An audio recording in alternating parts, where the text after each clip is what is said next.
Okay, my name is Ross Lovegrove. I'm a designer, industrial designer, with a bit of a philosophy associated, and I live and work in London.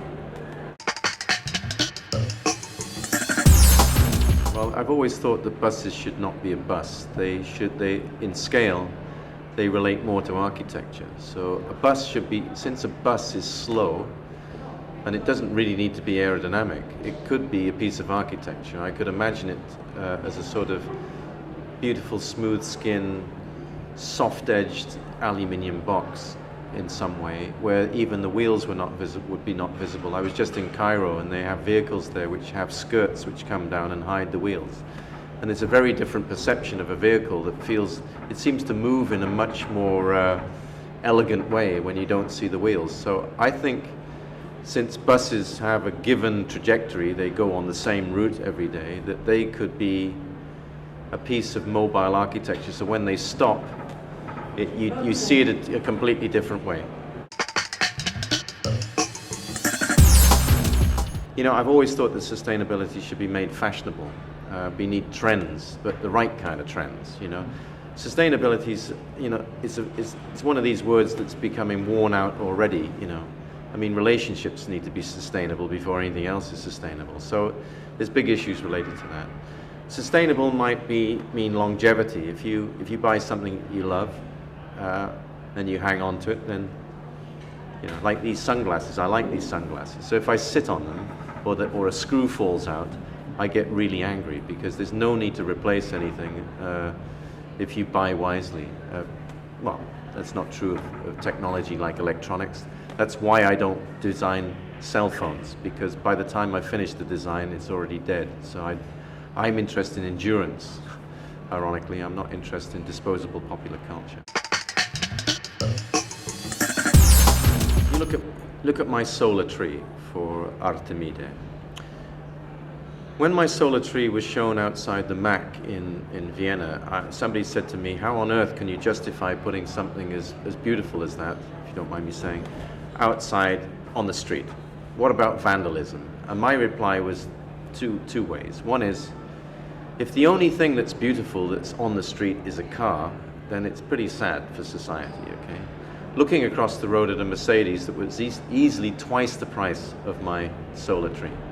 The second thing is, if we treat everybody like a vandal, so that we don't give them comfortable furniture outside, place to sit or sleep or read a newspaper in a comfortable way, if everything outside has to be steel or concrete because we're worried about destruction, then the world's going nowhere. We need to bring the inside outside. And to do that, if we do that rather, we will create a much more sort of trusting and exchangeable social network. It's about interaction, isn't it? You know, I was just up in Copenhagen, and there was a really great vibe. This was last week, and there was a great vibe because they'd just gone through the winter when they have 16 or 18 hours of darkness, and everybody pops out. It's the same in Sweden, of course, to some extent. And everybody's on their bicycle. And I was getting up early at 6 o'clock in the morning just to go and watch people on their bicycles, because I just thought it was the most beautiful thing I've ever seen. I thought that the people look really beautiful and fit. So there's a form of fitness in society, which is this sort of synergy between how people move around and their kind of attitude to life. So it might be something like that. Well, of course they are, because if there's a rich cultural life in a city, then people want to go and live there. I mean, London has a rich sort of cultural life. It's been enriched over maybe the last 6 or 8 years, certainly since I've lived there. And that's created an influx of people who maybe want to be associated with that. That creates a certain sustainability in culture too. I think that's not a bad thing in a certain way, but that's certainly not a forever thing.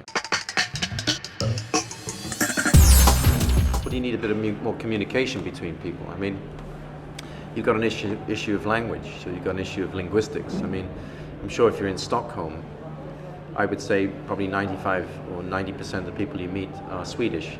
You come to London, you don't meet anybody English anymore.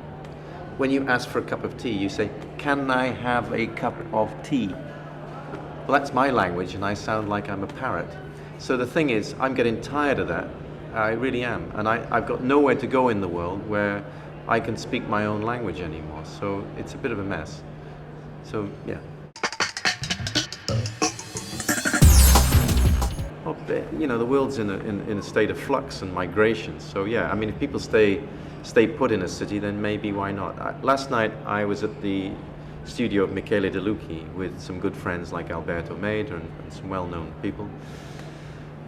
What I thought was great was that Michele, it was open house for his studio, and you could look at anything in his studio. So with Alberto, we went to Michele's own private office and looked at everything in his office. I thought that can only be in a city which is a design city where everybody shares everything, and that creates a much stronger sort of anatomy. It's all about freedom. So the thing is, maybe through internet traffic and whatever, however we do it, there's another way to engage. The problem with that is it becomes metaphysical, and you do need a coffee and look in somebody's eyes and that kind of thing. So I think work can be created in a very different social context, a kind of cafe culture, if you like. If that promotes a kind of fluidity between how people work and live, then fine. I mean, yeah, I don't like the sort of formality of the fact that you have to go to an office and look like you're working. Why do people work better on a Sunday?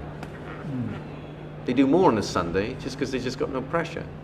They got no peer pressure or any kind of social pressure as such.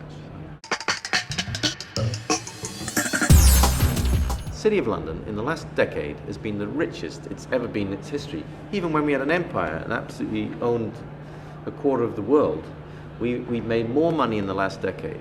How is it that there's not an entrepreneurial exchange between those people in the city who are running hedge funds and everything and people like myself? Nothing new was ever created from a sort of, I don't even mean design, but just the idea of an exchange. So that is a problem, that idea that there's, I think what's happened to date, and this is not new what I'm saying, is that it's been the wealth aggrandizement of individuals. Okay, let's take Milan. Okay, Milan is car-ridden and polluted. I have terrible allergies, that's why I've got sunglasses on. I feel awful. My lips are burning, my skin is burning, my eyes are itching. I'm really not feeling very good. And it's partly because of the air pollution that's caused by cars. And Milan is particularly bad. And it erodes the quality of life. The noise and air pollution in cities is something which I've always talked about. If you could remove the air and noise pollution out of cities tomorrow, there'd be a vast improvement. You can sleep, you can breathe. It's a good thing. Now, what you could do in a city like Milan is you could invest in a democratic car.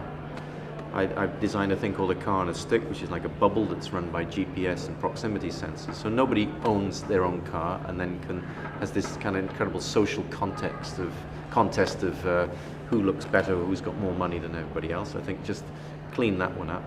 The moment you go to a non-polluting vehicle that's super clean, I mean physically clean, and doesn't create any carbon, it means that all the surfaces change. So it means that you could go to Carrara, yeah, Pietrasanta, and you could mine Calacatta marble, which is white and very beautiful, and you would cover the whole city of Milan in white marble. The marble exists, it's only a question of cutting it. Then you put these clean bubble cars that run around, and my solar trees, so people can sit underneath and plug in their telephone or plug in their laptop. You get free light at night, people reading outside at night. Can you imagine what the city would look like? It'd be amazing.